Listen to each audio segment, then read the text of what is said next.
Mrs. Yelverton Berry, in low corsage opal ball dress and elbow-length ivory gloves, wearing a sable-trimmed brass-quilted dolman, a comb of brilliance and panache of osprey in her hair. Arrest him, constable. He wrote me an anonymous letter and printer's backhand when my husband was in the North riding a Tipperary on the Munster Circuit, signed James Lovey Birch. He said that he had seen from the gods my peerless globes as I sat in the box of the Theatre Royal at a command performance of La Cigale. I deeply inflamed him, he said. He made improper overtures to make the misconduct myself at 4:30 p.m. on the following Thursday, Dunsink time. He offered to send me through the post a work of fiction by Monsieur Polycock, entitled The Girl Who Stays.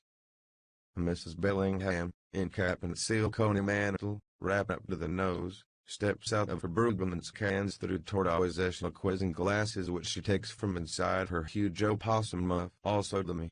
Yes, I believe it is the same objectionable person.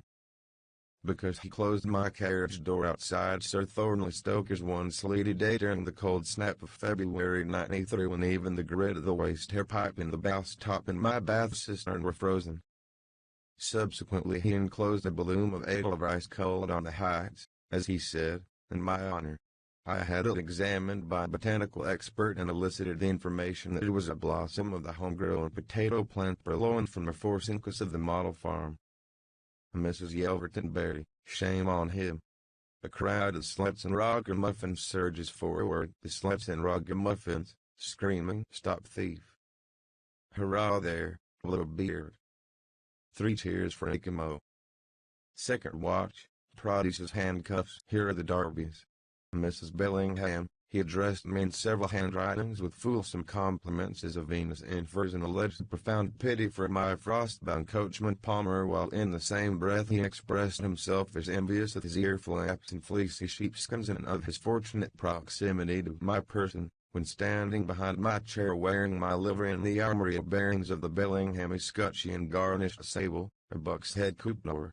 He lauded almost extravagantly my nether extremities, my swelling calves and silk hose drawn up to the limit, and eulogized glowingly my other hidden treasures and priceless lace which, he said, he could conjure up.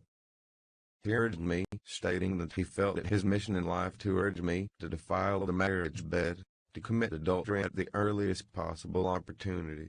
The Honorable Mrs. Mervyn Talboys, an Amazon costume, hard hat, jackboots cockspur, vermilion waistcoat, fawn musketeer gauntlets with braided drums, long train held up and hunting crop with which she strikes her welt constantly. Also me. Because he saw me on the polo ground of the Phoenix Park at the match All Ireland versus the rest of Ireland.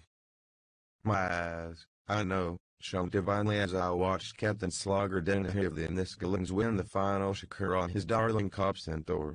This plebeian Don Juan observed me from behind a hackney car and sent me in double envelopes an obscene photograph, such as are sold after dark on Paris boulevards, insulting to any lady. I have it still. It represents a partially nude senorita, frail and lovely, his wife, as he solemnly assured me, taken by him from nature, practicing illicit intercourse with a muscular taureau, evidently a blackguard. He urged me to do likewise, to misbehave, to sin with the officers of the garrison.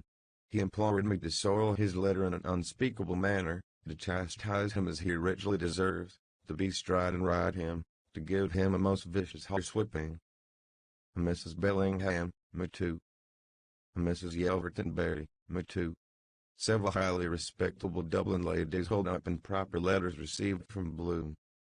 The Honourable Mrs. Mervyn Talboys stamps her jingling spurs in a sudden paroxysm of fury. I will, by the God above me, I will scourge the pigeon-livered cur as long as I can stand over him. I will fillet him alive. Bloom, his eyes closing, quails expectantly here. He squirms again. He pants cringing. I love the danger. The Honourable Mrs. Mervyn Talboys, very much so. I will make it hot for you. I will make you dance Jack Latin for that. Mrs. Bellingham, tan his breech well, the upstart. Write the stars and stripes on it. Mrs. Yelverton Berry, disgraceful. There's no excuse for him. A married man. Bloom, all these people. I meant only the spanking idea. A warm tingling glow without diffusion. Refined burking to stimulate the circulation. The Honorable Mrs. Mervyn Talboys laughs derisively. Oh, did you, my fine fellow? Well, by the living God, you'll get the surprise of your life now, believe me, the most unmerciful hiding a man ever bargained for.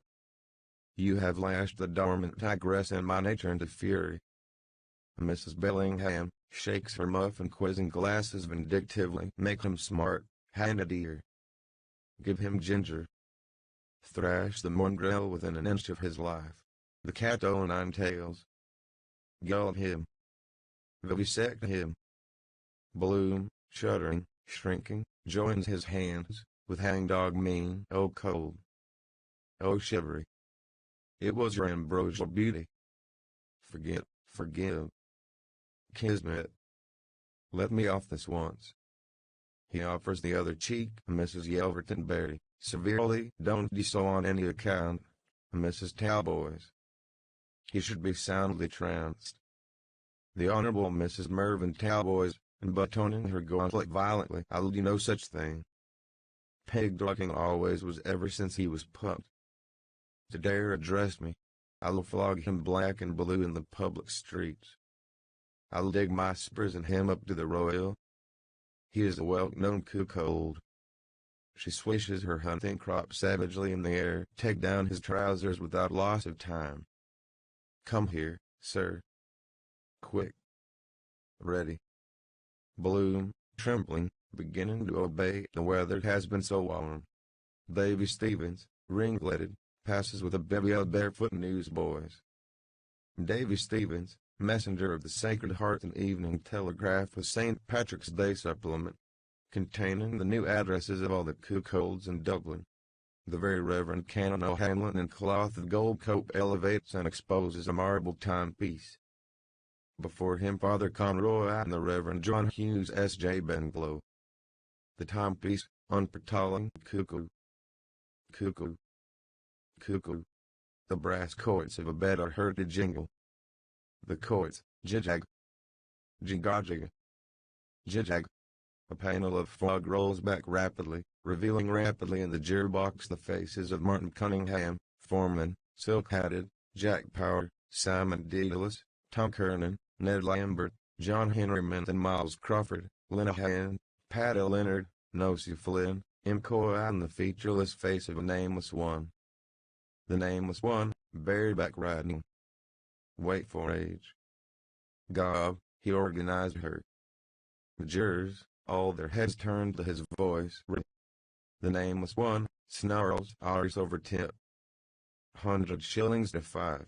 The jurors, all their heads lowered in assent. Most of us thought as much. First watch, he is a marked man. Another girl's played cut.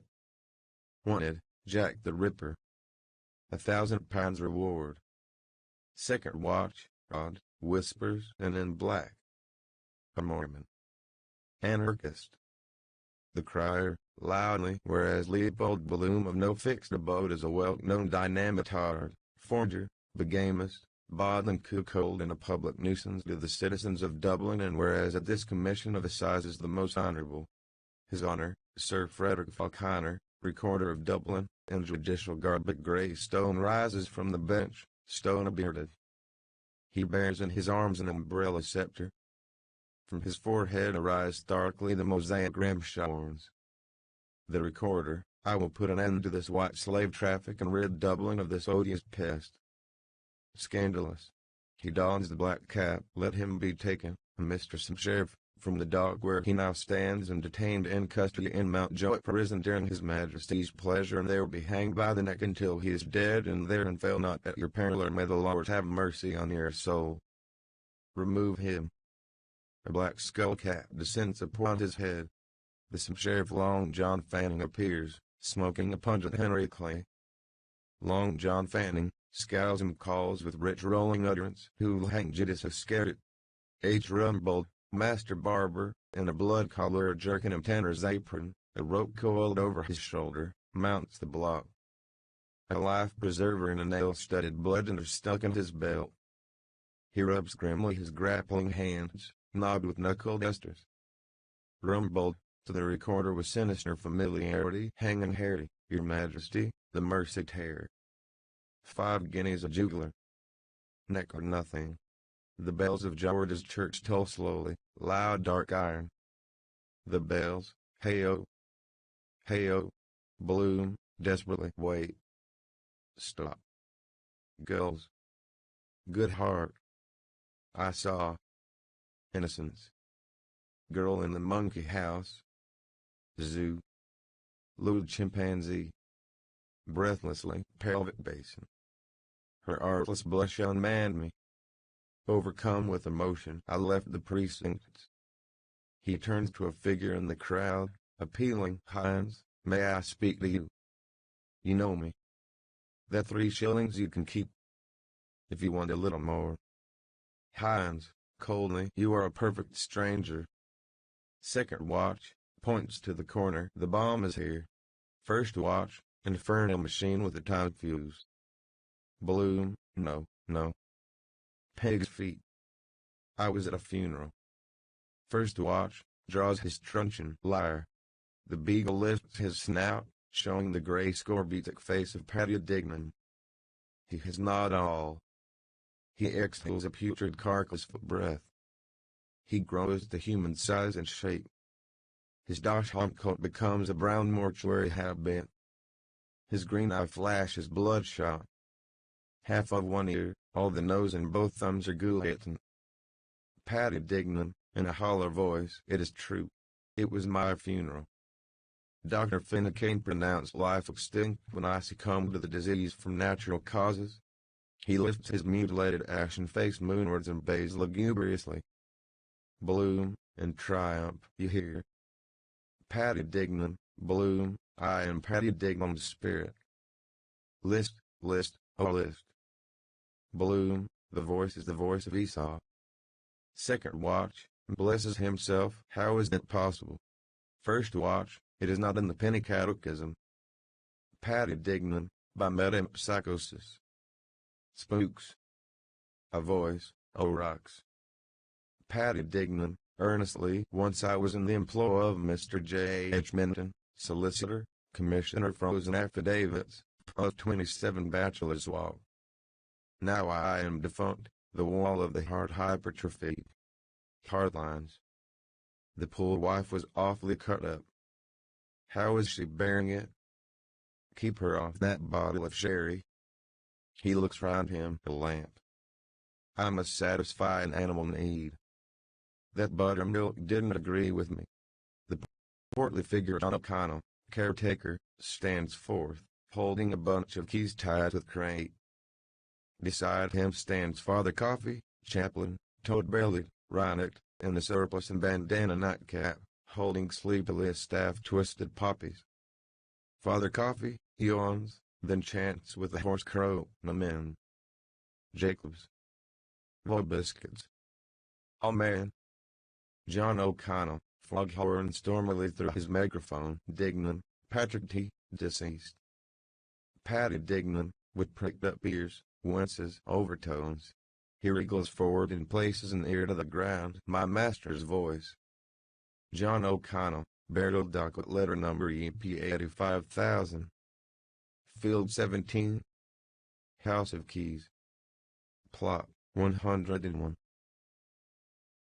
Paddy Dignan listens with visible effort, thinking, his tail stiff-pointed, his ears cocked.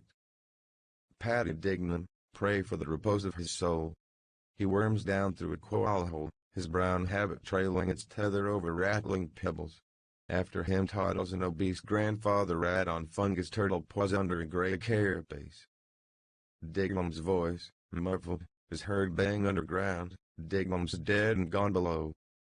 Tom Rochford, robin red-breasted, in cap and breeches, jumps from his 12-column machine. Tom Rochford, a hand to his breastbone, bows. Reuben J. Flower, and I find him.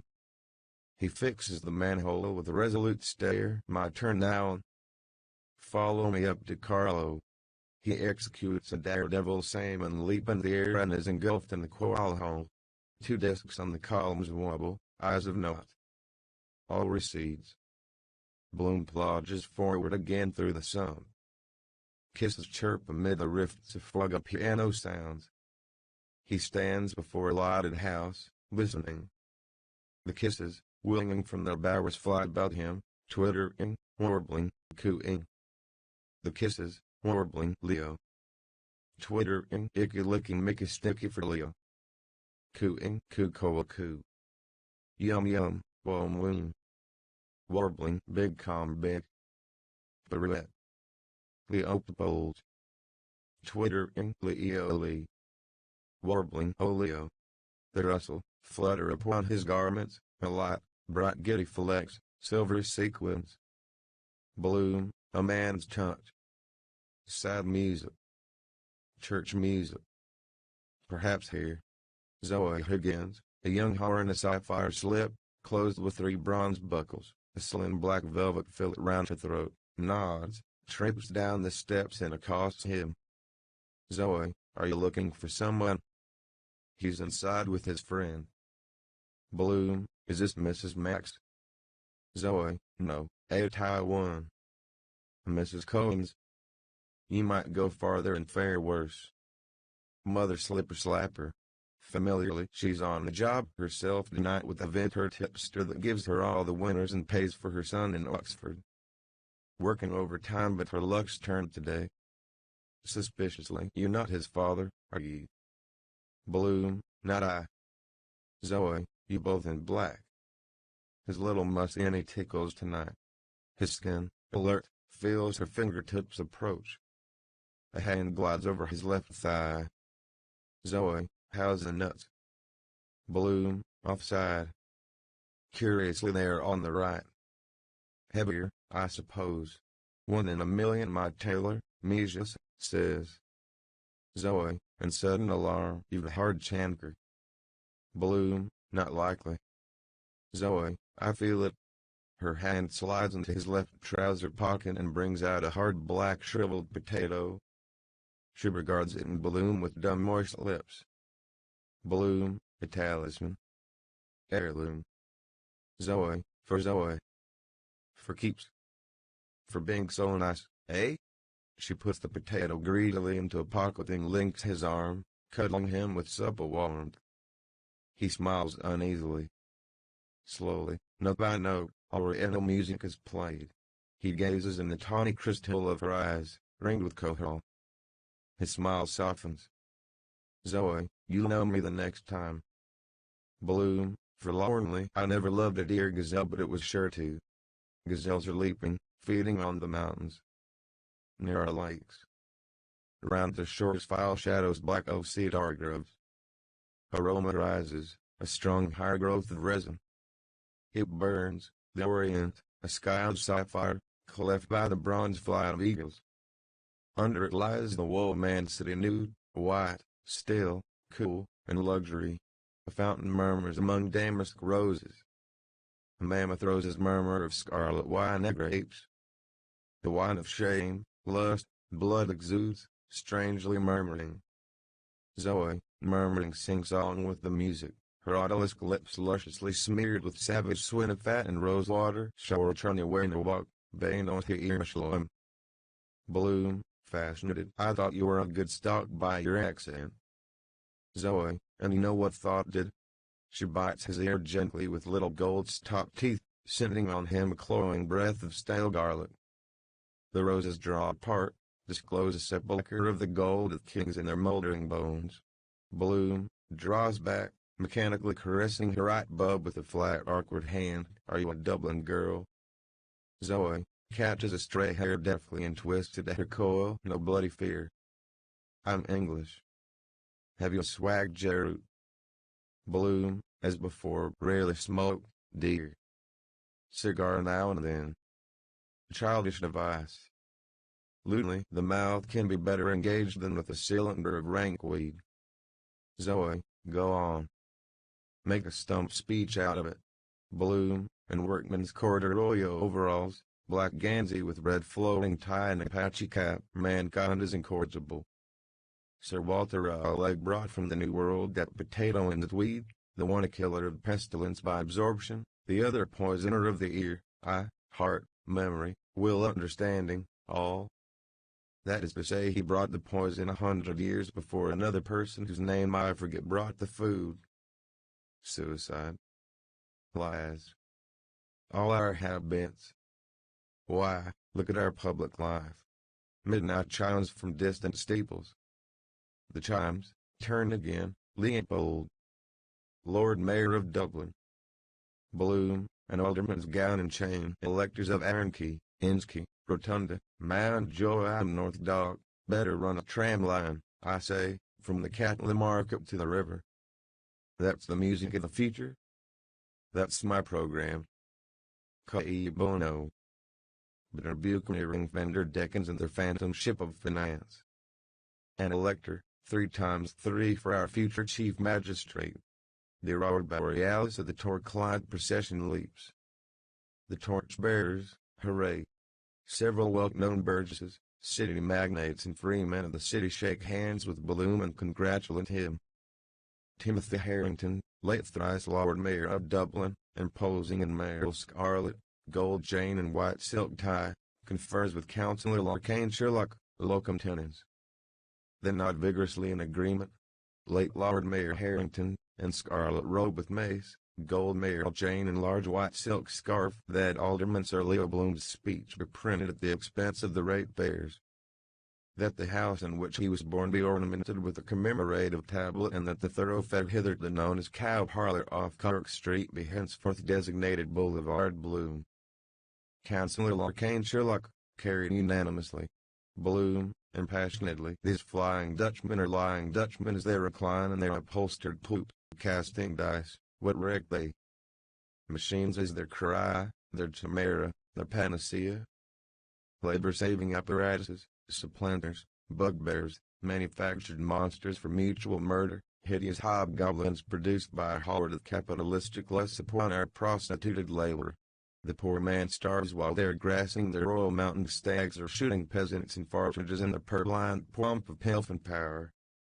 But their reign is over forever and ever and eve.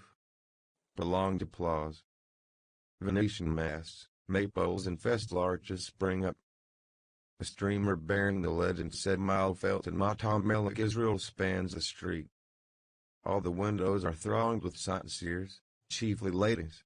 Along the route the regiments of the Royal Dublin Fusiliers, the King's Own Scottish Borderers, the Cameron Highlanders and the Welsh Fusiliers standing to attention, keep back the crowd.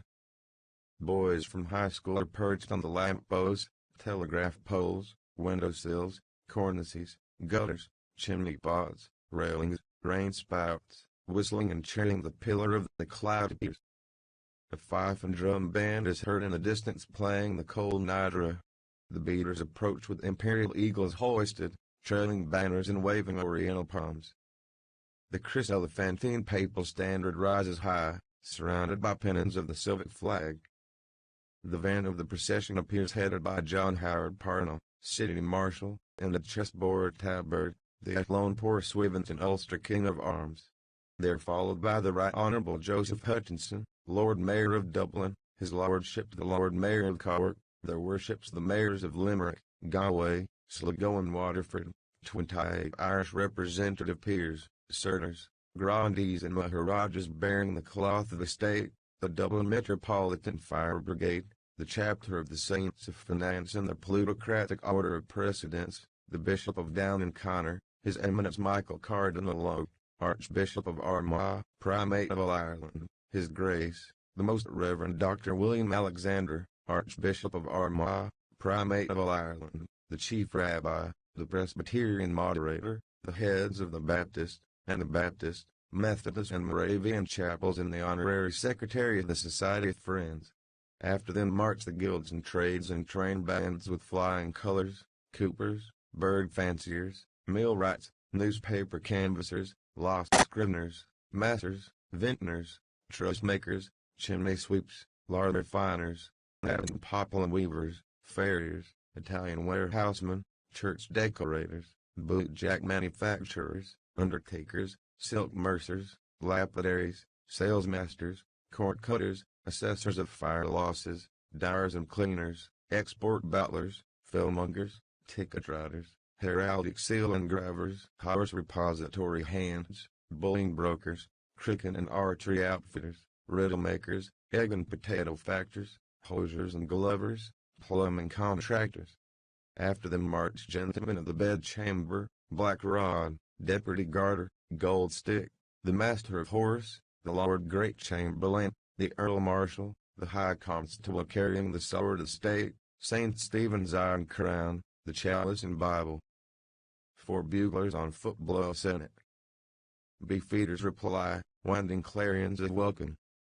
Under an arch of triumph Bloom appears, bareheaded, in a crimson velvet mantle trimmed with ermine, bearing St. Edward's staff, the Auburn scepter with the dove, the curtana.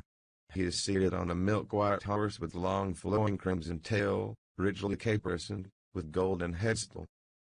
Wild excitement. The ladies from their balconies throw down rose petals. The air is perfumed with the senses. The men cheer.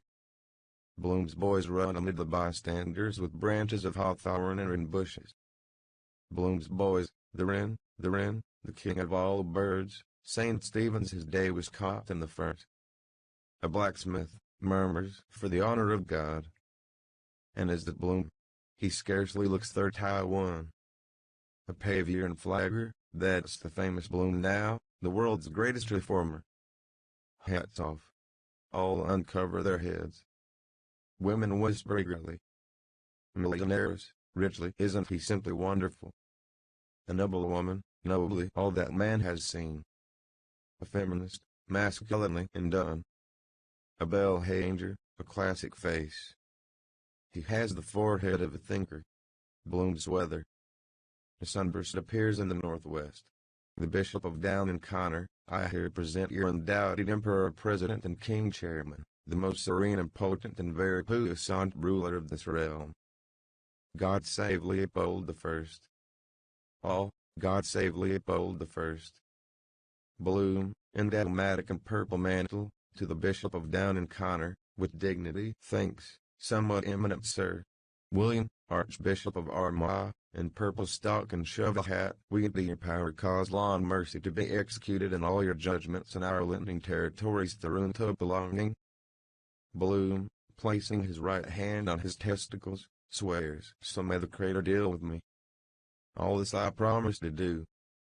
Michael, Archbishop of Armagh, pours a cruse of hair oil over Bloom's head, Gaudium magnum annuncio vobis. Habemus carneficem.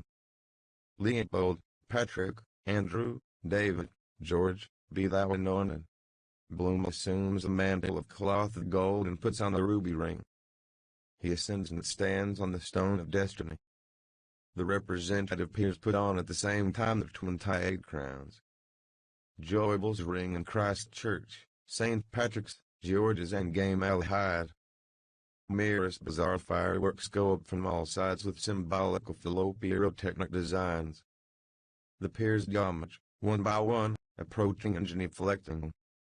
The peers, I do become your liege man of life and limb to earthly worship.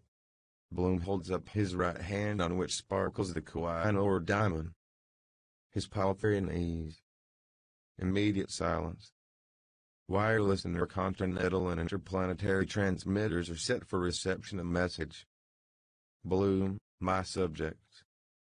We hereby nominate our faithful charger Coppola Felix Hereditary Grand Vizier and announce that we have this day repudiated our former spouse and have bestowed our royal hand upon the Princess Helene, the splendor of night. The former morganatic spouse of Bloom is hastily removed in the Black Maria. The Princess Helene, in moon-blue robes, a silver crescent on her head, descends from a sedan chair, borne by 2 giants. An outburst of cheering. John Howard Parnell raises the royal standard, illustrious Bloom. Successor to my famous brother. Bloom embraces John Howard Parnell. We thank you from our heart, John, for this right royal welcome to Green Erin, the promised land of our common ancestors. The freedom of the city is presented to him embodied in a charter. The keys of Dublin, crossed on a crimson cushion, are given to him. He shows all that he is wearing green socks. Tom Kernan, you deserve it, Your Honor. Bloom, On this day 20 years ago we overcame the hereditary enemy at Ladysmith.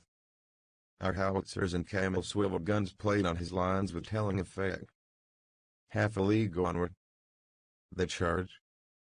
All is lost now. Do we yield? No. We drive them headlong. Lou. We charge. Deploying to the left, our light horse swept across the heights of Cleveland, uttering their war cry bona fide Sabaoth, Sabreda Sarachian gunners to a man. The chapel at Freeman typesetters, here. Here. John Wise Nolan, there's the man that got away, James Stevens. A Bloomington schoolboy, bravo. An old resident, you are a credit to your country, sir, that's what you are. An apple woman, he's the man like Ireland wants. Bloom, my beloved subjects, a new era is about to dawn. I, Bloom, tell you verily it is even now at hand. Yea, on the word of a Bloom, ye shall ere long enter into the golden city which is to be, the new Blue Muslim and the Nova Hibernia of the future. 32 workmen, wearing rosettes, from all the counties of Ireland, under the guidance of Derwan the builder, construct the new Blue Muslim. It is a colossal edifice with crystal roof, built in the shape of a huge pork kidney, containing 40,000 rooms. In the course of its extension several buildings and monuments are demolished. Government offices are temporarily transferred to railway sheds. Numerous houses are razed to the ground. The inhabitants are lodged in barrels and boxes, all marked in red with the letters LB. Several paupers fell from the ladder. A part of the walls at Dublin, crowded with loyal sightseers, collapses. The sightseers, dying, mortuary to East Luton. They die. A man in a brown Macintosh springs up through a trapdoor. He points an elongated finger at Bloom. The man in the Macintosh, don't you believe a word he says. That man is Leopold M'Intosh, the notorious fire raiser. His real name is Higgins. Bloom, shoot him. Dog of a Christian. So much for M'Intosh. A cannon shot. The man in the Macintosh disappears. Bloom with his scepter strikes down poppies. The instantaneous deaths of many powerful enemies, graziers, members of parliament, members of standing committees, are reported. Bloom's bodyguard distribute mondium money, commemoration medals, loaves and fishes, temperance badges, expensive Henry Clay cigars, free coupons for soup, rubber preservatives and sealed envelopes tied with gold thread, butterscotch, pineapple rock, billets due in the form of cocked hats, ready-made suits, poringers of toad in the hole, bottles of Joyce fluid, purchase stamps, 40 days indulgences, spurious coats, dairy-fed pork sausages, theater passes, season tickets available for all tram lines, coupons of the Royal and Privileged Hungarian Lottery, penny dinner counters, cheap reprints of the world's 12 worst books, Froggy and Fritz, Politic, Care of the Baby, Infantilic, 50 meals for 7/6, Clinic, was Jesus' son myth. Historic, expelled at pain, medic, infant's compendium of the universe, cosmic, lights all chortle, hilaric, canvassers vademecum, journalic, letters of mother assistant, erotic, who's who in space, asterisk, songs that reached our heart, melodic, Pennywise's way to wealth, parsimonic. A general Russian scramble. Women pressed forward to touch the hem of Bloom's robe. The lady Gwendolyn Dugdat bursts through the throng, leaps on his horse and kisses him on both cheeks from a great acclamation. Magnesium flashlight photograph is taken.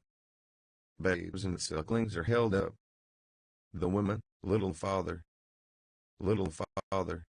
The babes and the sucklings, clap hands till Poldy comes home. Cakes in his pocket for Leo alone. Bloom, bending down, pokes baby Boardman gently in the stomach. Baby Boardman, hiccups, curdled milk flowing from his mouth, hajaja. Bloom, shaking hands with the blind stripling, my more than brother. Placing his arms around the shoulders of an old couple, dear old friends. He plays pussy four corners with ragged boys and girls, Pete. Bo Pete. He wheels twins in a perambulator, tic-tac-toe old Yas Tasho. He performs juggler's tricks, draws red, orange, yellow, green, blue, indigo and violet silk handkerchiefs from his mouth. Roy Peeve. 32 feet per second. He consoles a widow. Absence makes the heart grow younger. He dances the Highland fling with grotesque antics. Legate, you devils. He kisses the bedsores of a Palside veteran. Honorable wounds. He trips up a fit policeman. Up. Up. He whispers in the ear of a blushing waitress and laughs kindly. Ah, naughty, naughty. He eats a raw turnip offered him by Maurice Butterly, farmer. Fine. Splendid. He refuses to accept 3 shillings offered him by Joseph Hines, journalist. My dear fellow, not at all. He gives his coat to a beggar. Please accept. He takes part in a stomach race with elderly male and female cripples. Come on, boys. Wriggle it, girls. The citizen, choked with emotion, brushes aside the tear in his emerald muffler. May the good God bless him. The ram's horns sound for silence. The standard of Zion is hoisted. Bloom uncloaks impressively, revealing obesity, unrolls a paper and reads solemnly. Aleph Beth Gimel Daleth Haggadah Tefillim Kosher Yom Kippur Hanukkah Rosh Hashanah B'nai B'rith Bar Mitzvah Oth Askenazim Meshia Gatalith. An official translation is read by Jimmy Henry, Assistant Town Clerk. Jimmy Henry, the Court of Conscience is now open. His Most Catholic Majesty will now administer open-air justice. Free medical and legal advice, solution of doubles and other problems. All cordially invited. Given that this our loyal city of Dublin in the year I of the paradisical era. Paddy Leonard, what am I to do about my rates and taxes? Bloom, pay them, my friend. Paddy Leonard, thank you. Nosy Flynn, can I raise a mortgage on my fire insurance? Bloom, obdurately, sirs. Take notice that by the law of torts you are bound over in your own recognizances for 6 months in the sum of £5. J.J. O'Molloy, a Daniel did I say? Nay. A Peter O'Brien. Nosy Flynn, whether you draw the £5. Pisser Burke, for bladder trouble. Bloom, acid. Net. Hydrochlor. Dill. 20 minims ting. Nuven. 5 minims extra. Turaxel. 8. 30 minims. Ac. Dis. Turn die. Chris Callanan, what is the parallax of the subsolar ecliptic of Aldebaran? Bloom, pleased to hear from you, Chris. K2. Joe Hines, why aren't you in uniform? Bloom, when my progenitor of saint memory wore the uniform of the Austrian despot in the wars. Baron Dollard, pansies. Bloom, embellish a beautify suburban gardens. Baron Dollard, when twins arrive. Bloom, father, Peter, dad, starts thinking. Larry O'Rourke, innate the license for my new premises. You remember me, Sir Leo, when you were in number 7? I'm sending around a dozen of stout for the missus. Bloom, coldly, you have the advantage of me. Lady Bloom accepts no presents. Crofton, this is indeed a festivity. Bloom, solemnly, you call it a festivity. I call it a sacrament. Alexander Keys, when will we have our own house of keys? Bloom, I stand for the reform of municipal morals and the plain 10 commandments. New worlds for old. Union of all, Jew, Muslim and Gentile. 3 acres and a cow for all children of nature. Saloon motor hearses. Compulsory manual labor for all.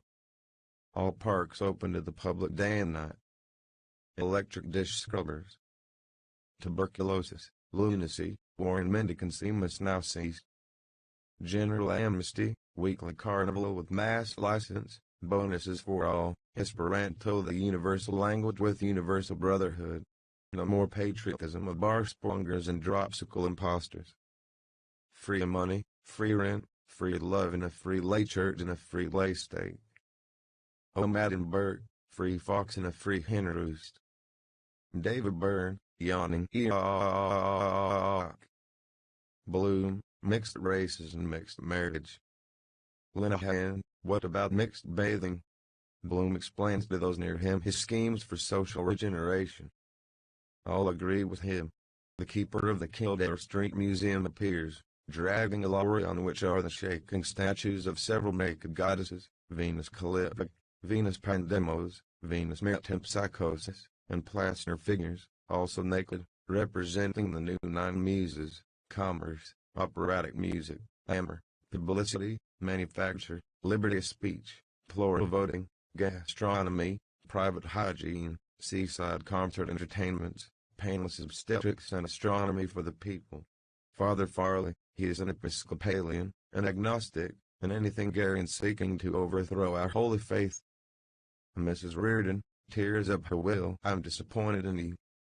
You bad man. Mother Grogan removes her boot to throw it at Bloom. You beast. You abominable person. Nosy Flynn, give us a tune, Bloom. One of the old sweet songs. Bloom, with rollicking humor. I vowed that I never would leave her. She turned out a cruel deceiver. With my towerlum, Hoppy Holohan, good old Bloom. There's nobody like him after all. Paddy Leonard, stage Irishman. Bloom, what railway opera is like a tram line in Gibraltar? The Rose of Castile. Laughter. Linehan, plagiarist. Down with Bloom. The Veiled Sibyl, enthusiastically. I'm a Bloomite and I glory in it. I believe in him in spite of all. I'd give my life for him, the funniest man on earth. Bloom winks at the bystanders. I bet she's a bonny lassie. Theodore Purefoy, in fishing cap and oilskin jacket. He employs a mechanical device to frustrate the sacred into nature. The Veiled Sibyl stabs herself, my hero god. She dies. Many most attractive and enthusiastic women also commit suicide by stabbing, drowning, drinking prussic acid, aconite, arsenic, opening their veins, refusing food, casting themselves under steamrollers, from the top of Nelson's Pillar, into the great vat of Guinness's brewery, asphyxiating themselves by placing their heads in gas ovens, hanging themselves in stylish garters, leaping from windows of different stories.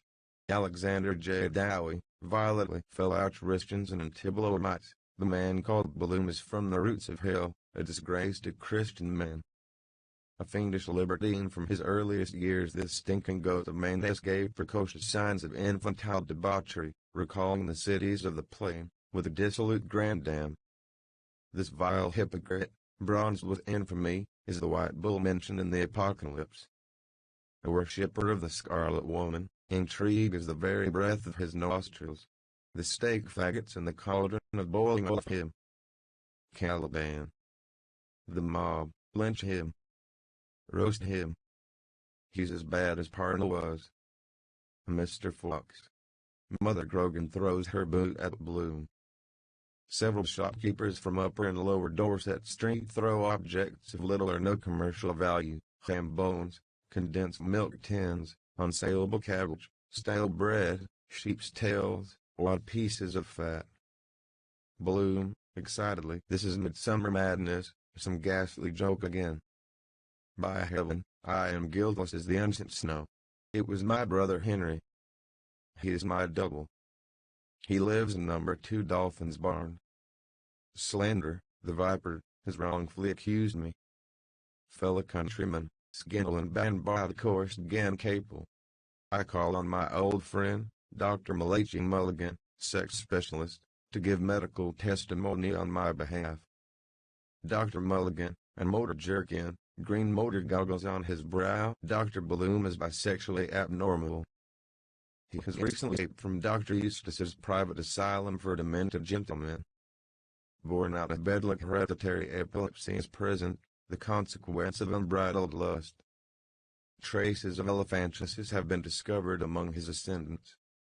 There are marked symptoms of chronic exhibitionism. Ambidexterity is also latent. He is prematurely bald from self-abuse, perversely idealistic in consequence, a reformed rake, and his metal teeth. In consequence of a family complex, he has temporarily lost his memory, and I believe him to be more sinned against than sinning. I have made a vaginal examination and, after application of the acid test to 5,427 anal, axillary, pectoral and pubic hairs, I declare him to be Virgo intacta. Bloom holds his high-grade hat over his genital organs. Dr. Madden, hypsospadia is also marked. In the interest of coming generations, I suggest that the parts affected should be preserved in spirits of wine in the National Teratological Museum. Dr. Crothers, I have examined the patient's urine. It is albuminoid. Salivation is insufficient, the patellar reflex intermittent. Dr. Punch Costello, the fetor judaicus is most perceptible. Dr. Dixon, reads a bill of health. Professor Bloom is a finished example of the new womanly man. His moral nature is simple and livable. Many have found him a dear man, a dear person. He is a rather quaint fellow on the whole, coy though not feebly-minded in the medical sense. He has written a really beautiful letter, a poem in itself, to the court missionary of the Reformed Priests Protection Society, which clears up everything. He is practically a total abstainer, and I can affirm that he sleeps on a straw litter and eats the most Spartan food, cold dried grocer's peas. He wears a hair shirt of pure Irish manufacture winter and summer and scourges himself every Saturday. He was, I understand, at one time a first-class misdemeanor in England reformatory. Another report states that he was a very posthumous child. I appeal for clemency in the name of the most sacred word our vocal organs have ever been called upon to speak. He is about to have a baby. General commotion and compassion. Women faint. A wealthy American makes a street collection for Bloom. Gold and silver coins, blank chickies, banknotes, jewels, treasury bonds, maturing bills of exchange, IOUs, wedding rings, watch chains, lockets, necklaces and bracelets readily collected. Bloom, oh, I so want to be a mother. Mrs. Thornton, in Nursey Tender's gown, embrace me tight, dear. You'll be soon over it. Tight, dear. Bloom embraces her tightly and bears 8 male yellow and white children. They appear on a red-carpeted staircase adorned with expensive plants. All the octuplets are handsome, with valuable metallic faces, well-made, respectably dressed and well-conducted, speaking 5 modern languages fluently and interested in various arts and sciences. Each has his name printed in legible letters on his shirt front: Nasodaro, Goldfinger, Chrysostomos, Mandari, Silver Smile, Silver, Vifargent, Panargyros. They are immediately appointed to positions of high public trust in several different countries as managing directors of banks, traffic managers of railways, chairmen of limited liability companies, vice-chairmen of hotel syndicates. A voice: Bloom, are you the Messiah Ben Joseph or Ben David? Bloom, darkly, you have said it. Brother Buzz, then perform a miracle like Father Charles. Bantam Lions, prophecy who will win the Saint Leger. Bloom walks on the net, covers his left eye with his left ear, passes through several walls, climbs Nelson's pillar, hangs from the top ledge by his eyelids, eats 12 dozen oysters, shells included, hails several sufferers from King's Evil, contracts his face so as to resemble many historical personages: Lord Beaconsfield, Lord Byron, Wat Tyler, Moses of Egypt, Moses Maimonides, Moses Mendelssohn, Henry Irving, Rip Van Winkle, Kossuth, Jean-Jacques Rousseau, Baron Leopold Rothschild, Robinson Crusoe, Sherlock Holmes, Pasteur, turns each foot simultaneously in different directions, bids the tide turn back, eclipses the sun by extending his little finger. Brini, papal nuncio, in papal Zouave's uniform, still cuirasses as breastplate, arm plates, thigh plates, lip plates, large profane mustaches and brown paper mitre. Leopold the Autumn Generatio. Moses begat Noah, and Noah begat Enoch, and Enoch begat Ohaloran, and Ohaloran begat Guggenheim, and Guggenheim begat Agendath, and Agendath begat Natam, and Natam begat Lahersh, and Lahersh begat Jeshurun, and Jeshurun begat Makkah, and Makkah begat Australopsky, and Australopsky begat Smyrdos, and Smyrdos begat Weiss, and Weiss begat Schwartz, and Schwartz begat Adrianopoli, and Adrianopoli begat Aranjaez, and Aranjaez begat Louis Lawson, and Louis Lawson begat Timbadonis, and Timbadonis begat O'Donnell Magnus, and O'Donnell Magnus begat Christbaum, and Christbaum begat Ben Mameun, and Ben Mameun begat Dusty Rhodes, and Dusty Rhodes begat Benammer, and Benammer begat Jones Smith, and Jones Smith begat Savon Nanovich, and Savon Nanovich begat Jasper Stone, and Jasper Stone begat Vintatunum, and Vintatunum begat Sean Bithley, and Sean Bithley begat Virk, and Virk begat Balloon et vocabulary nomen is Emmanuel. At that hand, writes on the wall, Balloon is a cod. Crab, and bush ranges kit, what do you do in the Catla Creek behind Kilbarrack? A female infant, shakes the rattle, and under Bow Bridge, a Hurley bush, and in the Devil's Glen. Bloom, blushes furiously all over from friends the nights, 3 tears filling from his left eye, spare my past. The Irish evicted tenants, and Badacoats, neighborages, with Donnybrook fair shillelaghs, Sjambok him. Balloon with ass's ears seats himself on the pillory with crossed arms, his feet protruding. He whistles Don Giovanni, a Saint Tico. Art and orphans, joining hands, caper round him. Girls of the prison gate mission, joining hands, caper round in the opposite direction. The art and orphans, you hig, you hog, you dirty dog. You think the ladies love you. The prison gate girls, if CK tell him he may see you, and T tell him from me. Hornblower, and if I did hunting cat, announces, and he shall carry the sins of the people to Azazel, the spirit which is in the wilderness, and to Lilith, the Netheg. And they shall stone him and defile him, yea, all from Agendath New Time, and from Mizraim, the land of Ham. All the people cast soft pantomime stones at Bloom. Many bona fide travelers and ownerless dogs come near him and defile him. Masty and skink citron approach in gabardines, wearing longer locks. They wag their beards at Bloom. Masty and skink citron, Bilil. Limline of Istria, the false messiah.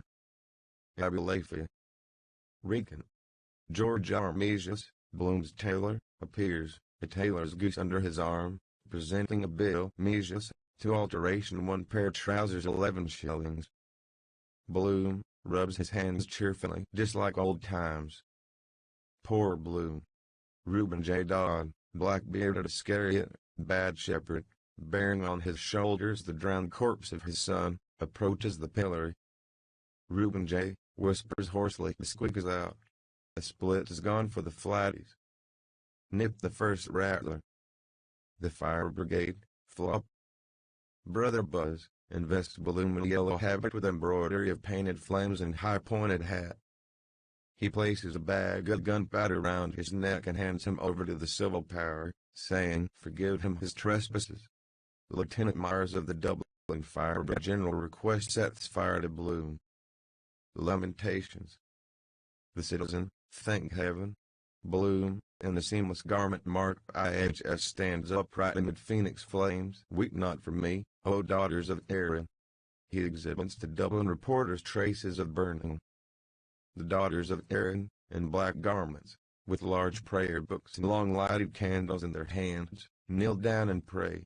The daughters of Erin, kidney of Bloom, pray for his flower of the bath, pray for his mentor of Minton, pray for his canvasser for the freeman, pray for his charitable mason, pray for his wandering soap, pray for his sweets of sin, pray for his music without words, pray for his reprover of the citizen, pray for his friend of all freelies, pray for his midwife most merciful, pray for his potato preservative against plague and pestilence, pray for his. A choir of 600 voices, conducted by Vincent O'Brien, sings the chorus from Handel's Messiah Alive for the Lord God Omnipotently Igneth, accompanied on the organ by Joseph Glenn. Bloom becomes mute, shrunken, carbonized. Zoe, talk away till you're black in the face. Bloom, and cold beam with clay pipe stuck in the band, dusty brogues, an emigrant's red handkerchief bundle in his hand, leading a black bulldog pig by a sagon, with a smile in his eye. Let me be going now, woman of the house, for by all the gods in Connemara I am after having the father and mother of a bedouin. With a tear in his eye, all insanity. Patriotism, sorrow for the dead, music, future of the race. To be or not to be. Life's dream is over. End it peacefully. They can live on. He gazes far away mournfully. I am ruined. A few pastels of the night. The blinds drawn. A letter. And lie back to rest. He breathes softly. No more. I have lived. Farewell. Zoe, stiffly, her finger in her neck fillet, honest. Till the next time. She sneers. Suppose you got up the wrong side of the bed or came too quick with your best girl. Oh, I can read your thoughts. Bloom, man and woman, love, what is it? A cork and bottle. I'm sick of it. Let everything rip. Zoe, and sudden sulks. I hate her rather than sincere. Give a bleeding whore a chance. Bloom, repentantly. I am very disagreeable. You are a necessary evil. Where are you from? London. Zoe, glibly. Hogs Norton where the pigs plays the organs. I'm Yorkshire born. She holds his hand which is feeling for her nipple. I say, Tommy Tiddly Mouse. Stop it and begin worse. Have you cash for a short time? 10 shillings. Bloom, smiles, nods slowly. More, Harry, more. Zoe, and more's mother. She pats him offhandedly with velvet paws. Are you coming into the music room to see our new pianola? Come and I'll peel off. Bloom, feeling his occiput dubiously with the unparalleled embarrassment of a harassed peddler gauging the symmetry of her peeled pears. Somebody would be dreadfully jealous if she knew. The green-eyed monster. Earnestly, you know how difficult it is. I needn't tell you. Zoe, flattered. What the eye can't see the heart can't grieve for. She pats him. Come. Bloom, laughing witch. The hand that rocks the cradle. Zoe, baby. Bloom, and Brabylon and Pellis, big-headed, with a coil of dark hair, fixes big eyes on her fluid slip and counts its bronze buckles with a chubby finger, his moist tongue lolling and lisping. 1 2 tlee, tlo. The buckles, love me. Love me not. Love me. Zoe, silent means consent. With little party talons she captures his hand, her forefinger giving to his palm the past touch of secret monitor, luring him to do. Hot hands cold gizzard. He hesitates amid sentence, music, temptations. She leads him towards the steps, drawing him by the outdoor of her armpits, the vice of her painted eyes, the rustle of her slip in whose sinuous folds lurks the lion reek of all the male brutes that have possessed her. The male brutes, exhaling sulfur of rut and dung and ramping in their loose box, faintly roaring, their drugged heads swaying to and fro. Good. Zoe and Bloom reach the doorway where 2 sister whores are seated. They examine him curiously from under their penciled brows and smile to his hasty bow. He trips awkwardly. Zoe, her lucky hand instantly saving him, hoops. Don't fall upstairs. Bloom, this man falls 7 times. He stands aside at the threshold after you his good manners. Zoe, ladies first, gentlemen after. She crosses the threshold. He hesitates. She turns and, holding out her hands, draws him over. He hops. On the antlered rack of the hall hang a man's hat and waterproof. Bloom uncovers himself but, seeing them, frowns, then smiles, preoccupied. A door on the return landing is flung open. A man in purple shirt and gray trousers, brown-socked, passes with an ape's gait, his bald head and goatee beard upheld, hugging a full water jug jar, his toe-tailed black braces dangling at heels. Averting his face quickly, Bloom bends to examine on the haltable spaniel eyes of a running fox, then, his lifted head sniffing, follows Zoe into the music room. A shade of moth tissue paper dims the light of the chandelier. Round and round her moth flies, colliding, escaping. The floor is covered with an oilcloth mosaic of jade and azure and cinnabar rhomboids. Footmarks are stamped over it in all senses, heel to heel, heel to hollow, toe to toe, feet locked, a morass of shuffling feet without body phantoms, all in a scrimmage higgledy-piggledy. The walls are tapestryed with the paper and fronds and clear glades. In the grate is spread a screen of peacock feathers. Lynch squats cross-legged on the hearth of matted hair, his cap back to the front. With a wand he beats time slowly. Kitty Ricketts, a bony pallid horror in navy costume, doeskin gloves rolled back from the coral wristlet, a chain percent her hand, sits perched on the edge of the table swinging her leg and glancing at herself in the gilt mirror over the mantelpiece. The tag of her corset lace hangs slightly below her jacket. Lynch indicates mockingly the couple at the piano. Kitty coughs behind her hand. She's a bit imbecile. She signs with a waggling forefinger, blamblin'. Lynch lifts up her skirt and white petticoat with his wand. She settles them down quickly. Respect yourself. She hiccups, then bends quickly her sailor hat under which her hair glows, red with henna. Oh, excuse. Zoe, more limelight, Charlie. She goes to the chandelier and turns the gas full cock. Kitty peers at the gas jet. What ails it tonight? Lynch, deeply, and are ghosts and hobgoblins. Zoe, clap on the back for Zoe. The wand in Lynch's hand flashes, a brass poker. Stephen stands at the piano on which sprawl his hat and a splant. With 2 fingers he repeats once more the series of empty fifths. Florrie Talbot, a blonde feeble goose of fat horror in a tattered Emilian gown of mildewed strawberry, lolls spread eagle in the sofa corner, her limp forearm pinned over the bolster, listening. A heavy sigh droops over her sleepy eyelid. Kitty hiccups again with a kick at her horse's foot. Oh, excuse. Zoe, promptly, you boys thinking of you. Taya knocked on your shift. Kitty Ricketts bends her head. Her bow uncoils, slides, glides over her shoulder, back, arm, chair to the ground. Lynch lifts the curled caterpillar on his wand. She snags her neck, nestling. Stephen glances behind at the squatted figure with its cap back to the front.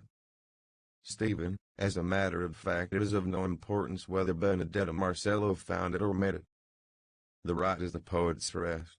It may be an old hymn to Demeter or also illustrate Celia and errant gloriam domini. It is susceptible of nodes or modes as far apart as Hyperphrygian and Mixolydian, and of texts so divergent as priests hooping round David's that assertions are what am I saying Sarah's altar and David's tip from the stable to his chief bassoonist about the all-rightness of his almightiness. Maze nom de nom, that is another pair of trousers. Gita's logern. Fog cute jeunesse se passe. He stops, points at Lynch's cap, smiles, laughs. Which side is your knowledge bump? The cap, with Saturnine spleen. Bah! It is because it is. One's reason. Greek is Greek. Extremes meet. Death is the highest form of life. Bah! Stephen, you remember fairly accurately all my errors, boasts, mistakes. How long shall I continue to close my eyes to disloyalty? Whetstone. The cap. Bah! Stephen, here's another for you. He frowns. The reason is because the fundamental and the dominant are separated by the greatest possible interval which... The cap, which... Finish. You can't. Stephen, with an effort, interval which... is the greatest possible ellipse. Consistent with... the ultimate return. The octave. Which... The cap, which... outside the gramophone begins to blare the holy city. Stephen, abruptly, what went forth to the ends of the world to traverse not itself, God, the Son, Shakespeare, a commercial traveler, having itself traversed in reality itself becomes itself. Wait a moment. Wait a second. Damn that fellow's noise in the street. self which itself was ineluctably preconditioned to become. Echo. Lynch, with a mocking whinny of laughter, grins at Bloom and Zoe Higgins. What learned speech, eh? Zoe, briskly. God help your head, he knows more than you have forgotten. With obese stupidity, Florrie Talbot regards Stephen. Florrie, they say the last day is coming this summer. Kitty, no. Zoe, explodes in laughter. Great unjust God. Florrie, offended. Well, it was in the papers about anti-tourist. Oh, my foot's tickling. Ragged barefoot newsboys, jogging a wagtail kite at her past, yelling. The newsboys, stop press edition. Result of the rocking horse races. Sea serpent in the Royal Canal. Safe arrival of anti-tourist. Stephen turns and sees Bloom. Stephen, times and half a time. Reuben anti-tourist, wandering Jew, a clutching hand open on his spine, stumps forward. Across his loins is slung a pilgrim's wallet from which protrude promissory notes and dishonored bills. Aloft over his shoulder he bears a long boat pole from the hook at which the sodden huddled mass of his only son, saved from Lafitte waters, hangs from the slack at its breeches.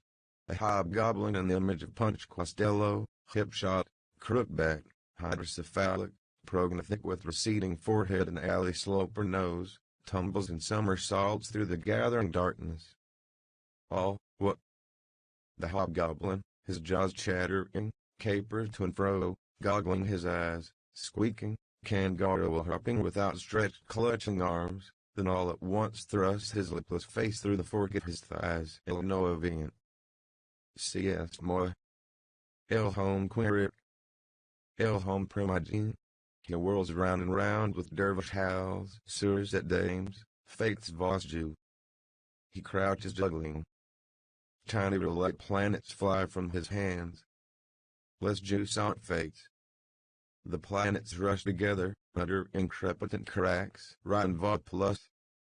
The planets, buoyant balloons, sail swollen up and away. He springs off into vacuum. Florrie, sinking into torpor, crossing herself secretly, the end of the world. A female tepid effluvium leaks out from her. Nebulous obscurity occupies space. Through the drifting fog without the gramophone blares over coughs and faint shuffling. The gramophone, Jerusalem. Open your gates and sing Hosanna. The rocket rushes up the sky and bursts. A wild star falls from it, proclaiming the consummation of all things and the second coming of Elijah. Along an infinite invisible tightrope taut from zenith to the end of the world, a twa-headed octopus in gillies kilts, Busby and tartan filibegs, whirls through the murk, head over heels, in the form of the three legs of man. The end of the world, with a Scotch accent, he'll dance the keel row, the keel row, the keel row. Over the passing drift and choking breath coughs, Elijah's voice, harsh as a corncrux, jars on high. Perspiring in the loose lawn surplice with funneled sleeves he is seen, verger-faced, above the rostrum about which the banner of Old Glory is draped. He thumps the parapet. Elijah, no yapping please, in this booth. Jake Crane, Creole Sue, Doug Campbell, Abe Kirshner, you're coughing with your mouths shut. Say, I am operating all this trunk line. Boys, do it now. God's time is 12.25. Tell Mother you'll be there. Rush your order and you play a slick ace. Join on right here. Book through to Eternity Junction, then I'm stop run. Just one word more. Are you a god or a doggone clod? If the second advent came to Coney Island, are we ready? Florrie Christ, Stephen Christ, Zoe Christ, Bloom Christ, Kitty Christ, Lynch Christ, it's up to you to sense that cosmic force. Have we cold feet about the cosmos? No. Be on the side of the angels. Be a prism. You have that something within, the higher self. You can rub shoulders with a Jesus, a Gautama, an Ingersoll. Are you all in this vibration? I say you are. You once nobble that congregation, and a buck jar ride to heaven becomes a back number. You got me. It's the Ferrightner, sure. The hottest stuff ever was. It's the whole pie with jam in. It's just the cutest, snappiest line out. It is immense, super sumptuous. It restores. It vibrates. I know and I am some vibrator. Joking apart and getting down to bedrock, A.J. Christ Dowie in the harmonial philosophy, have you got that? OK 77 West 6th to 9th Street. Got me? That's it. You call me up by sunphone any old time. Bamboozers, save your stamps. He shouts, now then our glory song. I'll join heartily in the singing. Encore. He sings, droop. On the phone, drowning his voice, harass Alum in your hi-ho. The disc rasps gratingly against the needle. The three whores, covering their ears, squawk. Elijah, in rolled-up shirt sleeves, black in the face, shouts at the top of his voice, his arms uplifted. Big brother up there, Mr. President, you hear what I done just been saying to you? Certainly, I sort of believe strong in you, Mr. President. I certainly am thinking now Miss Higgins and Miss Ricklett's got religion way inside them. Certainly seems to me I don't never see no worse scared female than the way you been, Miss Florrie, just now as I done seed you. Mr. President, you come along and help me save our sisters dear. He winks at his audience. Our Mr. President, he twigged the whole lot and he ain't saying nothing. Kitty Kate, I forgot myself. In a weak moment I aired and did what I did on Constitution Hill. I was confirmed by the bishop and enrolled in the Brown Scapular. My mother's sister married a Montmorency. It was a working plumber was my ruination when I was pure. Zoe Fanny, I let him layer it into me for the fun of it. Florrie Teresa, it was in consequence of a port wine beverage on top of Hennessy's 3-star. I was guilty with Wellen when he slipped into the bed. Stephen, in the beginning was the Word, in the end the world without end. Blessed be the Beatitudes. The Beatitudes, Dixon, Madden, Crottlehurst, Costello, Linehan, Bannon, Mulligan and Lynch in white surgical students' gowns, for abreast, goose tipping, tramp fist past and noisy marching. The Beatitudes, incoherently, beer beef battle dog Bible Byzantium Barnum Bugger and Bishop. Lister, and Quaker gray in breeches and broad-brimmed hat, says discreetly, he is our friend. I need not mention names. Seek thou the light. He carantos by. Best enters in hairdresser's attire, shinily laundered, his locks and curl papers. He leads Johnny Clinton who wears a mandarin's kimono of Nanking yellow, lizard-legged, and a high pagoda hat. Best, smiling, lifts the hat and displays a shaven pole from the crown of which bristles a pigtail toupee tied with an orange top knot. I was just beautifying him, don't you know? A thing of beauty, don't you know, Yeats says, or I mean, Keats says. Johnny Clinton produces a green cap dark lantern and flashes it towards a corner, with carping accent. Aesthetics and cosmetics are for the boudoir. I am out for truth. Plain truth for a plain man. Tender age wants the facts and means to get them. In the cone of the searchlight behind the coal scuttle, Olaf, holy-eyed, the bearded figure of Manon McClare broods, chin on knees. He rises slowly. A cold saw wind blows from his druid mouth. About his head writhe eels and elvers. He is encrusted with weeds and shells. His right hand holds a bicycle pump. His left hand grasps a huge crayfish by its 2 talons. Manon McClare, with a voice of waves, heck. Wall. Alaska. Lou. More. Ma. White Yogan of the gods. Occult member of Hermes Trismegistos. With a voice of whistling solvent, Punaryan Pats Punjab. I won't have my leg pulled. It has been said by one, beware the left, the cult of Sheikh Tai. With a crowd of storm birds, Sheikh Tai Shiva, dark-eyed and father. He smites with his bicycle pump the crayfish in his left hand. On its cooperative dial glow the 12 signs of the zodiac. he wails with the vehemence of the ocean. Bum, Payam. I am the light of the homestead. I am the dreamery creamery butter. A skeleton jute shunt strangles the light. The green light wants to moth.